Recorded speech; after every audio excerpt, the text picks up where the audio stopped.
Je suis Guy Ouellet. J'ai écrit Mom en 2005, une partie de l'année.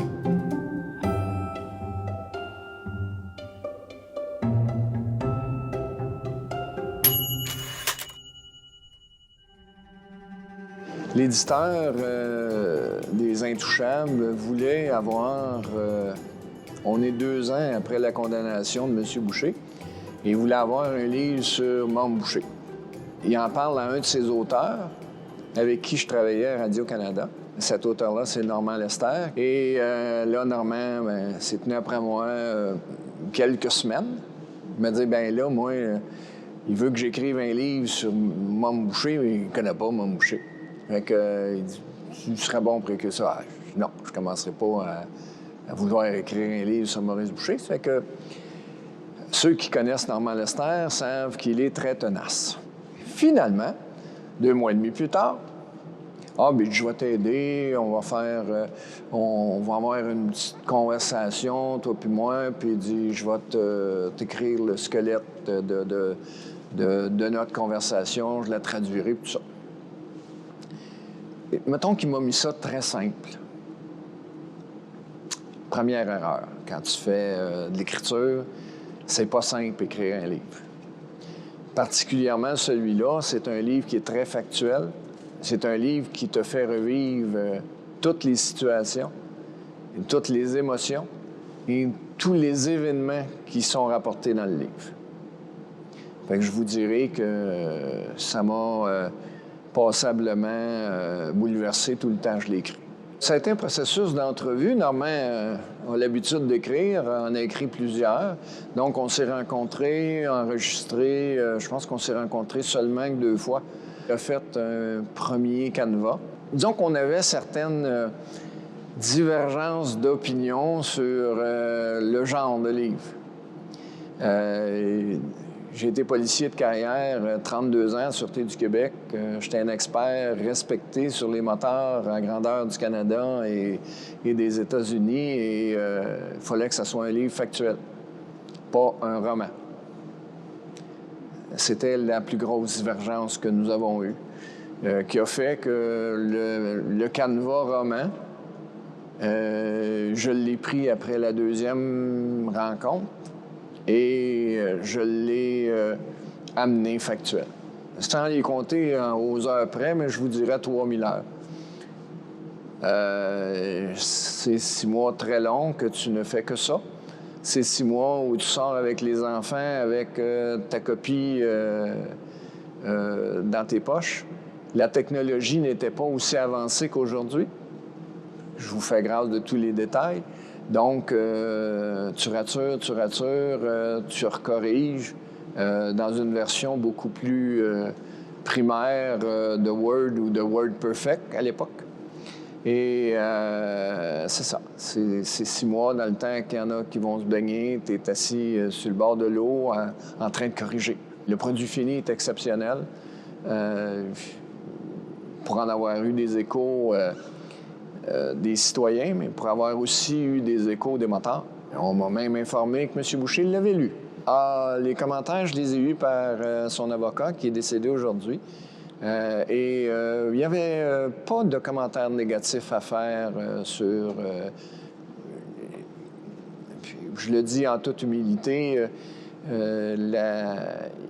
quand tu as une réputation d'être factuel, à partir du moment où tu l'as écrit, il y a plusieurs choses qu'eux autres mêmes ne se rappellent pas de ce qu'ils ont pu faire dans leur vie.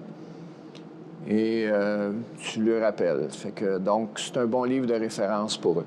Je pense qu'au niveau des citoyens, dans le livre, il y a 150 photos. Plusieurs sont décédés.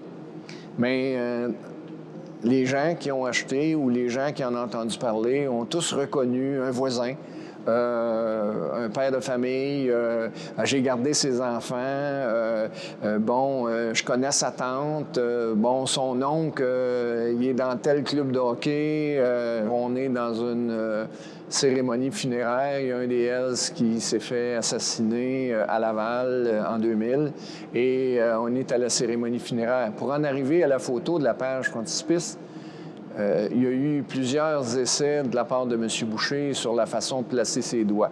Je vous fais grâce de tous les autres signes. Ça a sorti, c'est celui-là qui a fait la manchette. Donc, je pense que c'est un très bon livre de référence, autant pour les citoyens, pour les policiers et pour les historiens. J'ai un seul regret. J'aurais adoré qu'il soit traduit parce que l'expertise sur les moteurs, on est très peu dans le monde à posséder une expertise de pointe. Et il y avait une demande extraordinaire que ce soit des moteurs canadiens, que ce soit des policiers qui faisaient la lutte aux moteurs ailleurs dans le monde, parce que nos moteurs québécois sont reconnus comme étant les meilleurs tueurs au monde, parce qu'ils tuent de sang-froid. Et il y avait un besoin, il y avait une demande, mais il n'y avait pas d'écoute de la part de l'éditeur. Il y en a eu, je vous dirais, au-dessus de 60 000 qui ont été imprimés, mais il n'y en a pas eu aucune version en anglais. C'est mon plus grand regret encore aujourd'hui. Ça a été une épreuve. Je vous dirais que maintenant qu'il est écrit, qu'il a été publié, qui a été prisé par les citoyens du Québec, je suis très fier du produit fini. À l'époque, je témoignais comme expert sur les groupes de moteurs. Et régulièrement, les avocats de la défense avaient dans leur petite mallette le livre de Mumm et référaient au livre de Mumm à telle page, vous avez dit telle chose. C'est quoi votre base factuelle? Ben, c'est un rapport quotidien à l'écriture. Hein? Gérer un bureau de comté, comme ça, ils ne te le disent pas. Quand ils viennent te chercher, là, puis quand tu es élu, là, ils ne te le disent pas qu'il va falloir, c'est une PME que tu gères et que là, tu vas recevoir plein de monde. Mais l'écriture, c'est quotidien, c'est tous les jours. J'ai probablement quelques bonnes histoires à raconter. Peut-être pas politiques, mais des histoires de vie. Je suis dans une qui a perturbé ma vie grandement. Je veux dire, comme Dominique Michel le disait souvent, c'est mon dernier. C'est mon dernier, puis jusqu'à temps qu'un jour, il y a quelque chose qui se passe qui fasse en sorte que la situation ou que les événements t'emmènent à dire « Mais là, je sais comment ça fait mal. » Mais ça, tu décides ça un soir, le soir, c'est non, ça fait 2 mois et demi, c'est non. Tu te lèves le lendemain matin, il y a quelque chose en quelque part qui passe ou ils ont mis quelque chose dans tes céréales qui fait que tu dis, bon, ouais, ça doit pas être si pire que ça, là. Je sais pas, peut-être qu'une journée, un matin, j'aurai de l'aide ou il y aura quelqu'un qui m'installera dans une place, barrera la porte, puis tu sortiras, mais t'es fini. Je suis pas rendu là. Je suis pas rendu là.